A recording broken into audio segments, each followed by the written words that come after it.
গতকালকে এই পেয়ারা গাছটিরই দুটো ছবি আমি ফেসবুকে আপলোড করেছিলাম। সেখানে দেখলাম প্রচুর লাইক কমেন্ট পড়ছে। তো চিন্তা করলাম এই গাছটির একটা ভিডিও আপলোড করি। এই গাছটির বয়স 4 মাস চলতেছে। যখন আমি এই গাছটি কিনেছিলাম তখন খুবই ছোট ছিল। তো আলহামদুলিল্লাহ ডে বাই ডে গাছের গ্রোথ খুব সুন্দর হচ্ছে। সেই সাথে প্রতিটি ডালে কি পরিমাণ কলি আসতে শুরু করছে দেখুন। গাছে কোনো পোকামাকড় নাই বললেই চলে, একদম ফ্রেশ। এটি একটি 12 মাসি জাত।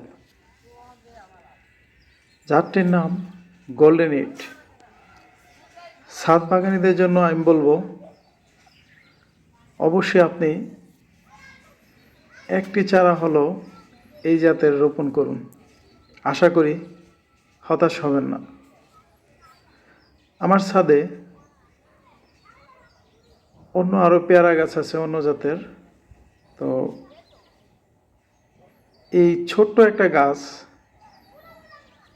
যেই পরিমাণ ম্যাজিক আমি দেখতে পাচ্ছি, অথচ ওই গাছগুলো আরও বেশি বড়, কিন্তু ফলন খুব বেশি একটা নেই বললেই চলে। আর এই গাছটি এত ছোট থাকতেই যে ম্যাজিক দেখাচ্ছে, আশা করি আর 5-6 মাস পরে আরও বেশি ম্যাজিক দেখাবে।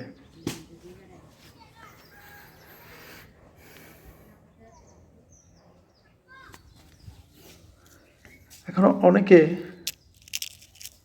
প্রশ্ন আসতে পারে কিভাবে আমি মাটি প্রস্তুত করেছিলাম।